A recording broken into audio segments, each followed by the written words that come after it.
Welcome to Visualize, the podcast where collaboration fuels change. I'm your host, Chris Baker, and each week we'll explore incredible connections between nonprofits, businesses, and the community. This is a space where we highlight inspiring partnerships, uncover strategies for creating meaningful impact, and share stories that show how working together can make all the difference. Whether you're a nonprofit leader, a business owner, or someone just passionate about building connections, this podcast is for you. So we did ask a few people about ArtServe, and they did not about ArtServe. Yeah. Oh, it happens all the time. It happens all the time. All the time. To me, it's it's an opportunity. It's not a challenge. It's an opportunity because some people, if they have not been here before, great, let's get them in. Once we get them in, then they go, oh, I love that place. Once they get them in. But it's fascinating because you have some people who knew this as a central library back in the 80s, 70s, and 80s. This was the whole thing was a library. So a lot of people came here, did their homework after school. Right. And whatnot, and partied in the park, and that's still happening. It's still happening. yeah, that doesn't change. And then when it became, ArtServe, Art Cultural Center, people didn't really know what it is. Some people say, I vote there. That's a big thing. Or people are like, I lived in Victoria Park for 30 years. I've never been in that building because there wasn't the sense of welcoming in here. That's one reason we had Lori Pratico, one of our original artists, do that mural up front. We had all these, the world, yes. all the words. It's a way to invite people in to make people feel comfortable and safe. I put signs out in their windows on Sunrise. There's 25,000 cars that go on Sunrise every day, back and forth. But what we do, artists, studios, workshops, classes, so people can see it. We're working now to work with the city and the county to redo the outside of the building to make it look fresher and get rid of some of the old shrubs from the 80s, things like that to make it more welcoming. And also look at the influx of people moving into Fort Lauderdale. Look at Fat Village. I moved here 18 years ago. Fat Village was just a couple warehouses, and the Art Walk and a great Irish pub, McGuire's, that's gone. And now it's like, if you look at Fat Village, all those, people who are moving here, generally under 40, living in those buildings, have never probably even come to this side of Holiday Park. They go to the beach, they go to Los Olas, they stay in their neighborhood. Then you get another group of people who lived inland, families who are empty nesters. They're selling their homes, they're buying condos down at the beach or downtown. They kind of lived a suburban life for a long time, so they don't know what ArtServe is. So to me, it's an opportunity. So what would you want to say to the community, like, as we were talking to those individuals on the street, like they didn't know what ArtServe was? So like what would be something you'd like to tell the community in the whole, like, come down to ArtServe? What is your call to action to them? It is such a hard story to explain what ArtServe is. Do you know what I mean? Often 5 to 15 minutes. How long do you have? Is like, how long is the elevator for your speech? Is it 34 building or is it 5-story? What I would say is you got to just come in, say hi, check out the art gallery, talk to anyone on the staff here, the team here. We'll give you a tour, show you around, find out what your needs are. Are you looking to take classes? Do you like coming to art openings? We do 4 of those a year. They're always free. All our events are free except for our fundraiser, hence fundraiser. Yep. Yeah, to raise funds, but everything's always free. We used to have other events where you paid to come in. We stopped all that. It honestly is getting people in the building. They know about it, they convert it, and they feel a sense of almost like pride and / embarrassment. They didn't know about it before, which is interesting. What other things did people say? I want to know. What else they say? I want to keep going to the gala, actually, because that's actually coming up. It is April 25th, Friday. What we do is it's our 3rd annual Impact Awards. We honor unsung heroes generally in the community, some people who don't normally get nominated. Yeah. So this year we have 4 nominees, different categories. We have like Philanthropist of the Year, Collaborator of the Year, Artist of the Year, Educator of the Year. And what we do it here at ArtServe. It's catered, and when I say catered, it's a huge, massive meal made by a dear friend, Mark Monterano, who's very generous in the community, doing events, hosting events at his own home as well. We have 4 tables, food around the world, Tuscany, Mediterranean, a huge dessert table, Asian. We do the award ceremony. We have champagne in the beginning. We have an amazing silent auction. And we have DJ Joy this year, who is rated the number one, the top DJ in Broward County, and the first female DJ ever has been DJ of the Year in Broward County. First 2024, first female DJ.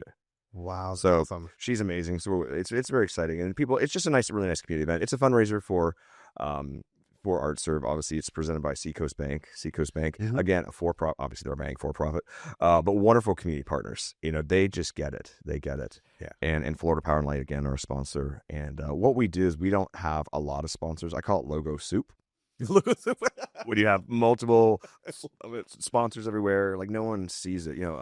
Dr. Steven at Outclick Magazine, the owner of the publisher, he and I talk about that all the time, is that he can have his logo stamped, with 20 other people, and it doesn't mean anything. We'd rather focus on great sponsors that we can provide impact to them at the event and pre-event and post-event. That's one of the things that we've actually been trying to change at Visuals by Momo is actually, it's not about the placement of the logo. Because like you said, it does get lost in a sea of all these other logos as a sponsor. Right. What can we stand out and how can we do it differently to help impact and make a bigger impact? Either A, for the sponsor's collaboration with a nonprofit. And so one of the things that we're trying to collaboratively look at is what if they had some type of ad component as their sponsor level. So they're going to come in, they're going to get like a video ad, obviously, like when a video ad, and we'll create it. Yeah. And it's a higher tier. Mm-hmm. It's an extra level of them standing out a little bit more. They're getting some actual, media in addition to getting their name and helping out the organization. So working with a nonprofit, that's something that we've been trying to work on and like add on as another level. That's an excellent idea. It's funny you mentioned that because just yesterday I was reading an article about how to make your galas a little different than they usually are. Yeah. And the gentleman was saying, instead of doing people up there doing an introduction, reading it, have a video introduction. Yeah, exactly. Or have a friend or colleague of theirs do it, but do it by video. Exactly. We're hopefully getting a massive LCD wall in the back of the I know. In the back of the auditorium. We have a new partnership with a new tenant, City First Fellowship at church, and they've again investing a lot of money in redoing the auditorium and stuff. And once we have that LCD screen, it's going to change things forever. I've been trying to get a screen for like 2 years, trying to find donors and sponsors for it. Mm-hmm. The prices come down a lot on them, but to me, that digital visual thing is going to change that space entirely. Because anytime I'm at an event where they have a digital screen, mm-hmm. it changes the event. Well, it's going to actually make renting out that space that much easier. Yes. Because you're already providing sound. Yep. You're already providing space. Yep. You're already providing all the tech and all of that's already included. Yeah. But now you're going to have these LED screens. Yeah. Yeah. Like it's just going to be no, exactly. Wow. Exactly. Like, when do I sign up? How do I get it? Yeah. It's going to be this like hard to get into now, which is good. Good for you guys. Yeah, that'll be awesome. But I love that idea. I think that's so important, and that's something we'll look at for our next year, because I would love to have Dan Chappelle from Seacoast Bank here and talk about, or Eddie Rodriguez, who's the president of the market president, come in and talk about why they want to sponsor, and then for that out. Do we still have time for that? I don't know. I got 4 weeks. So we don't have a ton of time, but yes, that's that's really a smart idea. Yeah, no, thank you very much. Because it's something that we're trying to give more value. Yeah. And I think the more that we can give that collaboration partnership, not only just between us and helping nonprofits, but us and the ones that are supporting the nonprofits. Make a triangle collaboration instead of just a one-to-one. Well, the one you did when we did the Florida Power and Light dedication that you did with Juliet here, you had her speaking. That it goes all over LinkedIn, all over Insta, but they send it around. She sends it around, and it's so much different. Sponsoring, we wanted something, and you guys did it so masterfully of capturing by video what exactly happened. Because the next day, the logo's up there, and it's a static logo. How do we keep that message going on? And now they have a video that is forever. Correct. Yeah. It lives and it's captured in that time period, but you have something to document the entire journey. So when I got married, we just had a photographer. I didn't think of a videographer. Didn't even think. Now this was like 12 years ago. Yeah. Didn't even think of it. And I wish we had now. I have a photo album, so it's funny but the photo album is like, you have to bring that moment alive in your memory. But then as the open bar was ending, I'm kind of glad there was no video. But that can always be cut. Yeah. It's always cut. Yes. You have 30 of your college friends at your wedding, Yeah. Yeah. Oh, it's like a reunion. Yeah. I do understand. I can actually picture my wedding. Yeah. And like my brother-in-law at the time was completely drunk. Like through the roof. It was not a pretty sight. Yeah. But the interesting thing that you say about that is when you actually are talking about video and as specifically weddings, you want to keep that memory because your pictures are wonderful. But sometimes it's those other components, like maybe your father was at your wedding and they're no longer with you, but at least you captured them speaking at, or giving away the daughter, however the wedding was happening. Their voices. Hearing their voices and get to experience it in another manner. And you may not need that for 10 years. Right. But that after that 10 years, like, I wish I had that. Yeah. And now you think back. So it's very valuable. Even if you're capturing anything, document all of the massive big events in your life. Yeah. Yep. Because it's so valuable. Right. Exactly. I am going to do a shout, like a plug for us right now at Noodles by Momo. So one of the things that we've actually done now we're talking about weddings is specifically we do wedding documentaries. Okay. So the minute you actually get engaged, it will follow you the entire time. Oh, wow. For your entire journey. We'll go with you to the venues to try the food, see the different venues, try on the dress, try on the tux, all this back end stuff that most people, the bride and the groom, never get to see. We'll capture it from both angles. Right. And then we put it into this short movie for you. Okay. How long is the movie? What's the movie? So the last one we did was about 30 minutes long. Cool. And it captured all of the pieces, and then we actually showed up at the wedding and we captured all of that. So it was just this amazing story by the end of it. You got interviews from family members, you got interviews from the parents, you got interviews from everybody that they cared about you and they wanted to talk to you about you. Beautiful, yeah. And it's just this beautiful video. That's a lot of work. It is a lot of work. Yeah. But at the end of the day, like, this is something that's going to be cherished for years and years and years to come. Yeah.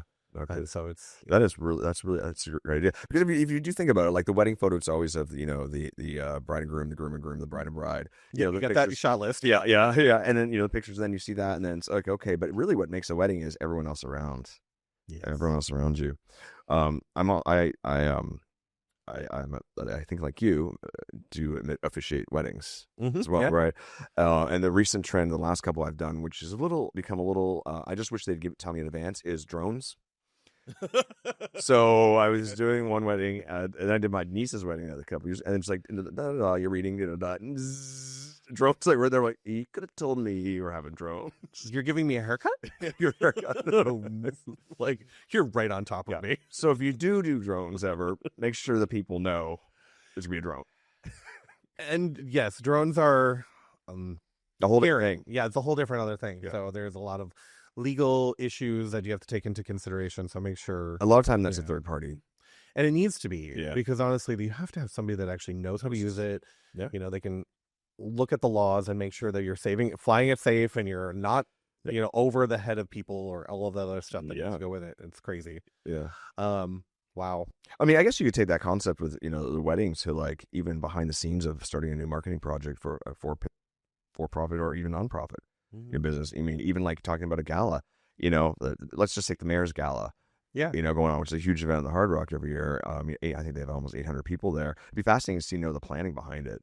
And what's the mayor really think about that? I want to know what he thinks about 800 people there, all focused on the mayor. It's a lot. I want to know what he thinks, and like, can he leave early? No, I guess not. Things like that. But even any kind of a gala event, or if you're launching a new brand, a new product line or something, I'd like to hear how I want to be in the room to hear the copywriters what they're talking about, concepts and that. Testing it out with the audience, the person on the street when you test and do focus groups. Yeah, all that's fascinating things. No, yeah. It's like, remember in school how a bill becomes a law?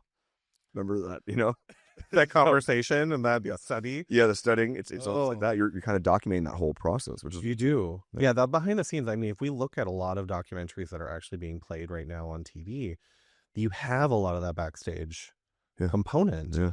One of my favorite ones I watched recently was about Pink.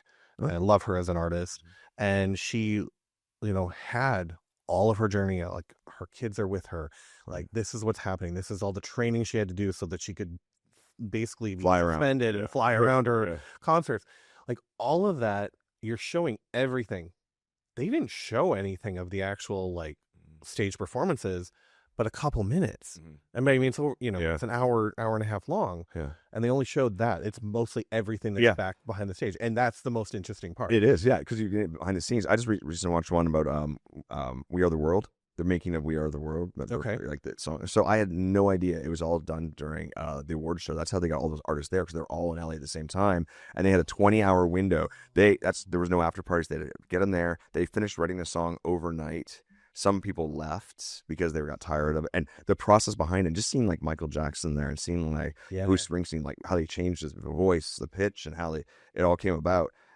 The song is almost irrelevant at this point. It's like the behind the scenes was what was so incredible. And we just see the finished product of them sitting on the stage. And, so I agree with you. I mean, that was like an hour documentary. My husband hated me for watching it. And then he was like, this was amazing, Yeah. And I think with documentaries, people don't realize that how many great ones there are out there. There's there's an amazing amount of documentaries out there that really kind of show. Toronto has an amazing one called Hot Docs Festival. Hot Docs is one of the biggest festivals in the world, In Toronto? Yeah, Hot Docs it's called. Yeah. Hot Dogs or Docs? Docs, D-O-C-S. Like documentaries. Oh, okay. Hot Dogs is just like a whole. Yeah, I was gonna say, I was like, what? That's what. Look at my poodle. Well, that's or look at my hot dog, my hamburger.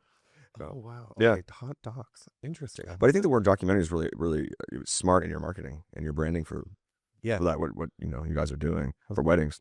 We love that. You really do. Love actually working with creating that document, that behind the scenes component, because not everybody gets to see it, and a lot of times it doesn't get documented. No, which is something that we want to do. If you documented mine, you would have seen me pick up our wedding cake and they had the wrong cake day of. Oh, no. You want to see Bridezilla at Publix? Bridezilla. Fair enough. Fair enough. The culmination of the same day. The wrong. Some parts you might want to cut. Maybe a little bit. That's fine. Yeah. So as we wrap up today, what is a legacy that you would love to leave for future generations? And this is the personal side question. Personal side. Well, a couple weeks ago we had a couple come in. I was in here on a Saturday randomly, and long story short, he was the one that designed the space back in 1989. He designed the space, the whole build out of that, and she actually was one of the first employees at ArtServe, and they now live in North Carolina. In Chapel Hill, ironically, is where I went to school. They moved there, and they just came down to Fort Lauderdale. They've been here in like a decade or something, and they came by here, and they couldn't believe what ArtServe turned into. Like, they felt so proud of how nice it looked, and what a random chance that was here on a Saturday, and they just were here. So we had a great conversation, and I was thinking, like, I want to be that person that comes back in my 60s or 70s and see ArtServe and be so proud of what they've done to take something to another level, different level that we hadn't thought about. I don't think I'll be working in my 60s and 70s here, but, well, 60s maybe. We'll still be here. We'll both be. You'll just be like, talk louder. What? What, Chris? What's your question?